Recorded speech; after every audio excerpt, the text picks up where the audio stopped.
ops just like I'm a racket. I ain't have a dollar inside of my pocket. Hey guys, and welcome back to my YouTube channel, Wavy Irie. Today's video is going to be a reaction video. I'm going to be reacting to basically a horror story guy. His name is Mr. Nightmare. He posts like scary stories that people email him. They're supposedly true, so that's what makes the whole situation even more creepy. Today's 3 horror stories I'm going to be reacting to is called Find My iPhone. Please be sure you guys give this video a thumbs up and keep watching.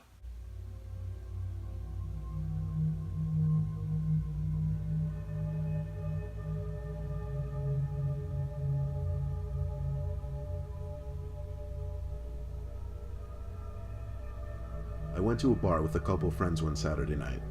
We got really drunk and eventually all spread out throughout the bar as we went to talk to different people. Long story short, I was having a bad night and I wasn't feeling the whole bar scene really. I called an Uber home, which was about 15 minutes away. The Uber pulled up, but instead some old, crappy looking 2003 or something Honda Accord pulls up in front of the bar. I knocked on the window and asked, "Mike?" He nodded, so I got in the passenger seat, only because the front seat was covered with books and other stuff that appeared to be junk. In fact, the entire car was messy, the back seats too. He didn't seem like the kind of Uber driver to joke around and make conversation with. He was on the older side, not that old, but his hair was thinning, and based on what I could see of his face, he looked kind of unfriendly. So I kept silent. I was pretty drunk though, so I barely remember what I was doing. Probably drunk texting people and whatnot. I'm telling you, I was blackout drunk because I don't remember even getting out of the car.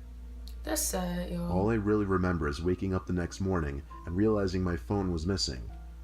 I checked everywhere. I practically turned my whole room upside down looking for it. Eventually, after hours of searching, I came to the unfortunate acceptance that I must have lost my phone the night before. I had my brother text all my friends asking if they had my phone. All of them said no. Then I remembered I recently activated Find My iPhone. I excitedly told my brother to track my phone using the Find My iPhone app. Sure enough, my iPhone came up on the map. It was a few miles away, on the much worse side of town, the part of town everyone knew not to go to. My brother agreed to come with me, not only to help track the phone, but to serve as backup if needed. We pulled up to what appeared to be the house that the iPhone on the map was sitting over. It was a small box-like house. 2 windows in front, 1 window on the upper level. I would have left it.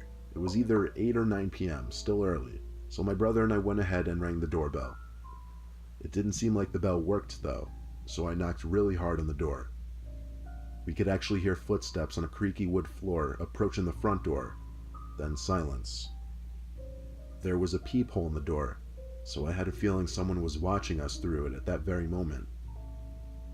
After an uncomfortably long silence, the door cracked open and someone asked who it is in a very raspy, almost familiar voice. We mentioned the lost iPhone situation. At first he played dumb, but when I turned to the driveway and recognized the old Honda Accord, I called him out for being my Uber driver and that I must have dropped my phone in his car. At this point he opened the door fully and revealed himself to indeed be my Uber driver. Now he acted like he remembered, but his whole persona and everything was disturbing. He clearly didn't know what social cues were, or forget that, he clearly just didn't know what social skills were. He told us to come in and shut the door behind us. This man risking his life. Then he told us to wait there while he went upstairs to find my phone. I thanked him, and as creepy as the guy was, I felt relieved that I'd be getting my phone back. My brother and I stood in the tiny hallway of this man's tiny house. It was so archaic inside. The finishing, the design, everything. The floral wallpaper covering all of the walls looked like it belonged in a house built in the 1930s. The stairs that the man walked up were creaky and sounded like they were ready to collapse. We heard the man walking around upstairs for a bit. The creakiness followed his every step until we heard him stop directly overhead. My brother and I patiently played the waiting game, with my checking my watch every minute or so. He seemed to be up there for a total of 10 minutes. My brother and I got so impatient at this point that we started calling up the stairs asking the man if he needed help. We heard a slight creak in the floor right above us again, but he didn't call back. My brother told me to go upstairs and check if he needed help. so I hesitantly did. As I got halfway up the stairs, I realized it was insanely dark up there, which made me wonder how he could even possibly be looking for my phone. Why are you still I got to the top. walking? There seemed to be 3 open doors, one leading to a bathroom, the other 2 leading to bedrooms. All the lights were off except for a little hallway nightlight. I called out for the man again, to no avail. I called down the stairs to my brother, saying that all the lights were off and something wasn't right. He didn't answer for some reason. I checked the bathroom, empty. I was about to check one of the bedrooms, passing the door to the bathroom, but I stopped when I saw something through the crack of the bathroom door. The man, he was hiding behind the door, holding something in his hand. I felt like he was looking at me, but I didn't look for more than a second.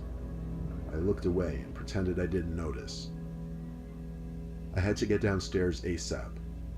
I nervously called out to the man that I'd be going downstairs and that I'd be right back. I walked with a certain speed and jumped my step right to the stairs, at which point I booked it and screamed for my brother to follow me. My brother emerged from one of the other rooms downstairs after apparently snooping around, and without questioning it, followed me outside to the car. We drove down the block as I explained in full what happened.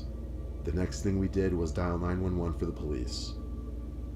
An officer showed up to the house where we returned, showed the officer the Find My iPhone app screen, and knocked on the door with the officer. The man would eventually answer, and the officer forced the man to fetch the phone. This time he did without hesitation. He went up the stairs and 10 seconds later came back down. My brother and I begged the officer to arrest him or do something, given that he looked as if he were waiting to strike me as he was behind that door. The officer said there was nothing he could do though, and I swear as I said this, the Uber driver looked at me with the most disgusting, disturbing, and evil stare I've ever seen. I gave him the middle finger and turned away as we left the house, which felt good slightly, but I still get scared thinking about seeing that man behind that door, very clearly holding something in his hand, most likely waiting to attack me if I were to see him. See, this is why y'all don't need to be drinking, getting drunk. This is ridiculous.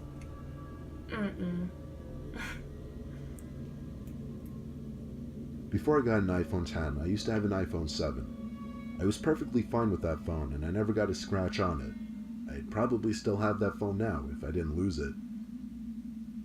I always had the Find My iPhone feature enabled, however, just in case if I did lose it, I'd be able to track it. To this day, I still don't remember how or where I lost the phone. All I remember is I came home one day, quickly realized I didn't have my phone on me, and had a mini heart attack. I searched the whole house, my car, the pathway up to the house. I even drove back to all the locations I was in that night to look for it, but I couldn't find it anywhere. That phone gone, bro. Then I remembered I could sign into my iCloud account from my laptop and track my iPhone using the Find My iPhone setting. So I drove home and did just that. Apparently my phone was coming up somewhere in the woods at the end of the village. None of my siblings were home at the time. They were all away at school, so I couldn't ask any of them to come with me, so it looked like I was heading out alone. My dad didn't want me to come because he had work early the next morning, but he let me take his phone with me to track my phone. So you It was a quick 5 to 10 minute drive to the woods. I parked on the grass on the side of the road. It seemed like I was maybe a minute walk north away. Obviously I brought my flashlight expecting to be following the trail into the woods. Now that I stood there though, the idea of going in there was a lot less appealing. In fact, the whole situation seemed more suspicious, such as why whoever found my phone would be in the middle of the dark woods at 10 o'clock. I definitely shouldn't have come alone, but at this point I didn't see much more of a choice than following the trail. The flashlight I had sucked. It barely lit up the trail 5 feet in front of me. Why are you in the woods Eventually at it night seemed by like yourself? I was right on the mark of the location for my phone. For an iPhone. I did a full 360, examining my surroundings, but seeing nothing but darkness and trees. I started yelling for somebody to come out. It was the first time I heard my own voice in an hour, and it came out weak and unintimidating. When I called out, I heard a whispering come from beyond a few trees, in the east direction on my map. I yelled out again. Silence this time now. I started sending texts with my dad's phone to my phone, and I heard the dings coming from the same direction as the whispering. I looked in that direction and saw the glow of a phone screen so bright that it lit up the figures of 2, maybe 3 men standing behind a line of trees. At that exact moment, I had a realization in my head that I was in way over my head being in those woods alone, and that my iPhone was in no way worth risking my life. I turned the flashlight off and ran back down the trail as fast as I could, back to my car. By the time I got back, my phone could no longer be located on the Find My iPhone app, meaning it was either broken, disconnected, or turned off. I have checked a few times since then if the phone comes up on the map. It never has, though. I think I made the right choice running away. I don't think any possession would be worth approaching a group of people like that in the woods. A man must have had it. Man, female, person must have had it if it was in the woods. Like, what are you talking about? You said you didn't know where it was at. You don't remember losing it. So why would it be in the woods? It's just gonna grow legs and go to the woods? I recently lost my iPhone. It was a 5C, a really old one. I was due for another one anyway, but let me tell you the story of how I lost it. I had admittedly been drinking one night on the weekends, and at some point in the night I lost my phone. Later on in the night, when my friends and I sobered up a bit, I asked one of my friends to let me use their phone to track mine using the Find My iPhone thing. It wasn't too far actually, only a mile away from us, but that meant someone took my phone. My friend Ryan and I took a drive to this abandoned warehouse building. Of course, it had to be an abandoned building. We found a way inside, with only Rye's phone flashlight to use for navigation. The place was cold, full of trash and rubble, and every little sound created an echo. We heard yelling coming from upstairs, from what sounded like 2 people. Ryan and I figured one of them had to have my phone. So still, with a slight amount of liquid confidence in us, we found a stairway that led to the next level. We came to a hallway, which was disturbingly silent. The only thing to break the silence was a bang from a nearby locker room type area. Oh no. Ryan and I both tried hard to make our presence known so that we wouldn't surprise any potentially dangerous people. We entered this kind of changing room area, or whatever it was, but it had a bunch of lockers. No one was in the room. Rye started checking the lockers out of desperation, which made a lot of noise, I guess, because we heard a deep voice from another room call us over and said that they had what we were looking for. I was about to walk into the adjacent room, but Rye put his hand on my shoulder to stop me and put his finger on his lips as he went, shh. He was doing something on his phone. I didn't know what until I heard my ringtone and the vibration of my phone coming from one of the lockers. There were too many to distinguish quick enough which one it could be.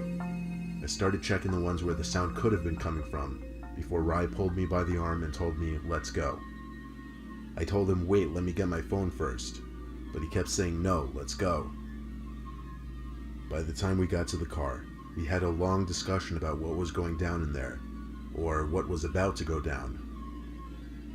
Rye was positive we were walking straight into a trap. How he was so sure it was because as I was checking the lockers for my phone, he spotted someone's head behind one of the walls to the adjacent room. They were peering their head in just barely, making it obvious they were hiding and had questionable intentions. It wasn't the end of the world. It was an old iPhone that wouldn't have been worth much anyway. It was much better to escape with our wallets, or even our lives instead.